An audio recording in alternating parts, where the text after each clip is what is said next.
Kumusta ka kaibigan? Welcome sa RCJ4 Viral Segments. Mga kaibigan, ngayong araw ay pag-uusapan natin ang tungkol sa isang Francis Leo Marcos. Pero bago ang lahat, ay iniimbitahan na din kita na mag-subscribe sa aking YouTube channel para palagi kang updated sa aking mga future posts. So hindi na natin ito patatagalin pa, at umpisahan na natin. Okay, let's go. Sino nga ba si Francis Leo Marcos? Ayon sa aking pagsasaliksik, ay aking napag-alaman na si Francis Leo Marcos po pala, ay isang businessman at isang din siyang YouTube star na may 1 milyong subscriber, at sumikat siya at naging matunog ang kanyang pangalan sa media, dahil sa kanyang tinatawag na Mayaman Challenge. Sikat na sikat itong si Leo Marcos at talagang napakayaman nito. Pero nitong kamakailan lang mga kaibigan, ay merong isang taong nagsiwalat ng mga sekreto nito. Noong 3 ng Abril 2020, ay isang Sian Gaza ang nag-post sa kanyang FB page ng mga dokumento laban kay Francis Leo Marcos. At aking napag-alaman mga kaibigan, na ang tunay palang pangalan ni Francis Leo Marcos, ay Norman Antonio Mangusin. At ayon pa sa aking mga nalaman, nagpagawa pala siya ng pekeng birth certificate dahil ang pangalan pala nito ay may record ng kasong kriminal sa NBI. Siya ay naging isang OFW sa Saudi Arabia. At matapos noon ay nagpalit siya ng pangalan sa ilalim ng pangalang Francis Leo Marcos. Pero paano siya nakapagpalit ng pangalan? Nakapagpalit siya ng pangalan, dahil nagbayad daw ito sa isang judge sa North Cotabato at 2 opisyal ng NSO sa Mindanao para asikasuhin ang mga papel niya. Matapos noon, ay nagpanggap na siya bilang family member ng mga Marcoses na numerous businessmen para mang-scam ng milyones using charitable institutions as a front. Ayon kay Sian Gaza, nag-cruise daw ang landas nilang dalawa noong year 2015 and 2016 sa Davao City, when he executed a different scam operations particularly sa The Haiyan Shirt Project scam kung saan siya ay isa sa co-organizer nito.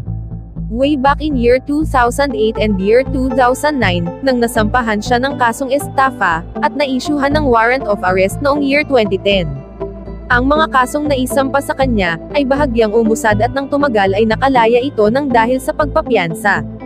Ang pangalang Leo Marcos pala mga kaibigan, ay matagal nang minamanmanan ng NBI, at base sa mga datos na nakuha pa mula noong mga taon na nakagawa ito ng krimen ay na-trace ito at nalamang peke pala ang pangalang Francis Leo Marcos. Inaresto kahapon ng Martes ng National Bureau of Investigation sa Quezon City ang isang internet personality at negosyante dahil sa paglabag umano nito sa optometry law. Hinuli si Francis Leo Marcos sa bisa ng warrant of arrest na inilabas matapos siyang ireklamo ng Optometrist Association of the Philippines, ayon kay NBI Cybercrime Division Chief Victor Lorenzo.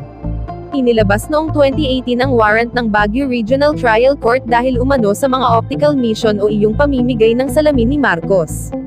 Pero natuklasan ng NBI na may mga warrant laban kay Marcos para sa iba pang mga kaso gaya ng human trafficking. Inireklamo rin si Marcos para sa illegal recruitment at estafa, ayon kay NBI spokesperson Ferdinand Laven. Lumutang naman ang isang nabiktima umano ni Marcos. Ginagamit lang daw ng negosyante ang pangalang Marcos para makapanloko.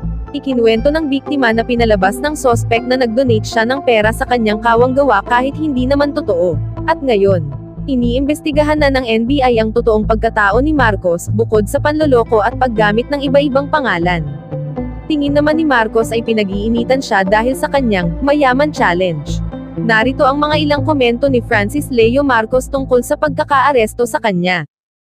Arestado ang online personality na si Francis Leo Marcos sa kasong paglabag sa Optometry Act dahil sa pamimigay niya ng salamin ng wala umanong pahintulot ng doktor. Pero gate ni Marcos, pinopolitika lang siya. Yan ang tinutukan ni John Consulta. Pasado alas 10 ng umaga kanina nang akyatin ng mga operatiba ng NBI ang kondominium na ito sa Eastwood, Quezon City. Nang marating ang penthouse ng kondo, humarap ang online personality na si Francis Leo Marcos. Dito na sinerve ang warrant of arrest na paglabag sa Optometry Act sa Baguio noong 2018. Ayon sa NBI, kaugnay ito ng pamimigay ni Marcos ng prescription glasses nang walang umanong approval ng mga doktor. Bukod dito, may warrant na paglabag sa RA 9262 o Violence Against Women laban sa isang Francis Marcos. At ikatlong warrant laban sa isang Norman Mangusim na totoong pangalan daw ni Marcos sa kasong qualified human trafficking. We're going to serve this warrant of arrest Yes. So far as we're concerned, the case is still a valid warrant of arrest. We verified it with the court. Yun ang facts ngayon. Sir, pwede po i-verify niyo muna po ito kasi We already verified, sir. Sa huli, dinala ng NBI Cybercrime Division si Marcos sa main office ng NBI kung saan ito dumaan sa booking procedures. Para doon sa mga taong nasa lingkuran damdamin, ay doon sa aking mayaman challenge, ako na may humingi na ng tawad sa inyo eh. Kumbaga, ang layunin ko lang naman dito ay makatulong, hindi para makaperwisyo. Pero ganun talaga, tatanggapin ko yung persecution na walang problema kung ako'y pinapersecute dyan. May mga dokumento tayo kasi na-retrieve dyan na mga magpapatunay na siya nga yung Norman Mangusin. He submitted the passport na Francis Leo Marcos, tapos isang dokumento naman Norman Mangusin. So which is which? Pero kami, naniniwala kami that his real name is Norman Mangusin. Ayon sa NBI, kinailangan nilang iserve ang warrant na inisyu ng korte laban kay Marcos. 2006, the warrant issued for violation of the Anti-Human Trafficking and Persons Act. This is for qualified trafficking, so this is an unbailable warrant for his involvement in the recruitment of children. Hindi po ako na-involve dyan sa kahit anumang illegal na aktibidades. Hindi po tayo naging kriminal o hindi po tayo na-involve kahit po hold-upan o kung anuman. Tayo po ay masipag. Masipag po tayo maghanap buhay, masipag tayo magtrabaho. John Consulta, nakatutok, 24 oras. So ayun nga guys, kahapon lang ng ika-19 ng Mayo taong 2020 inaresto ng NBI si Francis Leo Marcos dahil sa paglabag niya sa optometry law. At ayon nga sa kanya, ay madiin niyang itinatanggi na involved siya sa mga kasong nakasampa sa kanya. Pero dahil nga sa legal maxim natin na dura lex sed lex, or the law may be harsh but it is the law, siya ay mananagot pa rin sa batas.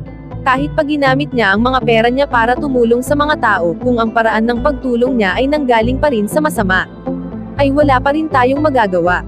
Dahil ang batas ay batas. Yun lamang po at maraming salamat. Kaibigan, nagustuhan mo ba ang bagong segment ng aking channel? Dito sa segment na ito, ay magpo-post ako ng iba't ibang information tulad ng science, math, laws, true to life story, at mga learnings, na minsan ay may uugnay natin sa pag-aaral ng ating course. So hanggang dito na lang muna mga kaibigan. At maraming salamat sa mga nakinig. God bless at hanggang sa muli.